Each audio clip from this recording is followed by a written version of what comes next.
Добро пожаловать в мой канал. Le président du Guatemala, Jimmy Morales, a emboîté le pas à son homologue américain Donald Trump en annonçant dimanche le transfert à Jérusalem de l'ambassade de son pays en Israël, en dépit du vote de condamnation de l'Assemblée générale de l'ONU. Lire aussi Jérusalem. L'ONU condamne à une large majorité la décision américaine. J'ai donné des instructions à la ministre des Affaires étrangères, Sandra Jovel, pour entamer les démarches afin de mettre en œuvre cette décision, a écrit le président sur son compte Twitter, un message diffusé par son service de presse. Premier chef d'État à prendre une décision similaire à celle de Donald Trump, le président Morales a rendu compte sur les réseaux sociaux d'un entretien téléphonique qu'il avait eu auparavant avec le Premier ministre israélien Benjamin Netanyahou. Un des thèmes les plus importants de l'entretien avec le Premier ministre israélien a été le retour de l'ambassade du Guatemala à Jérusalem, a fait savoir M. Morales, soulignant les excellentes relations entre les deux pays depuis que le Guatemala a soutenu la création de l'État d'Israël. Formidable nouvelle, une vraie amitié. Le porte-parole du ministère israélien des Affaires étrangères, Emmanuel Nachon, a salué quelques heures plus tard cette importante décision. Formidable nouvelle, une vraie amitié, a-t-il déclaré sur son compte Twitter.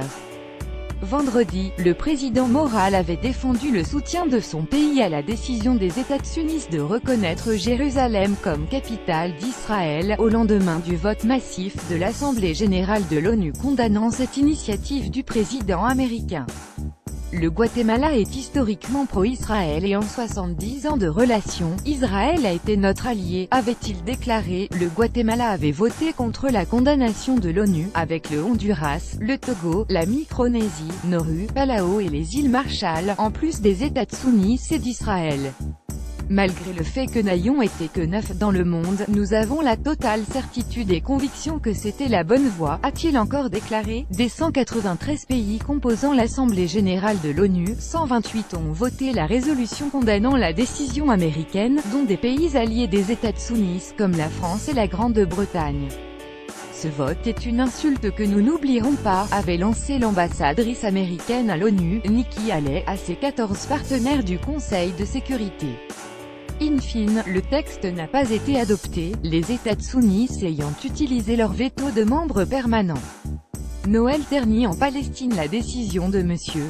Trump, le 6 décembre, a provoqué des manifestations quasi quotidiennes dans les territoires occupés par Israël, et ternit la fête de Noël pour les chrétiens palestiniens. La position de l'ONU n'a guère changé depuis des décennies. Elle ne reconnaît pas l'annexion de Jérusalem-Est, qu'elle considère comme territoire occupé, et a déclaré la loi israélienne de 1980 comme étant une violation de la loi internationale. Pour elle, le statut final de Jérusalem doit être négocié entre les parties. La vision internationale largement répandue reste celle de Jérusalem comme la capitale d'Israël et d'un État palestinien indépendant.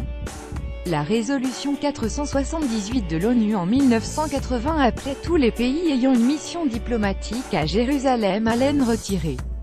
13 pays: Bolivie, Chili, Colombie, Costa Rica, République dominicaine, Équateur, Salvador, Guatemala, Haïti, Pays-Bas, Panama, Uruguay, Venezuela avaient déménagé leur ambassade à Tel Aviv, où se trouve celle des autres pays.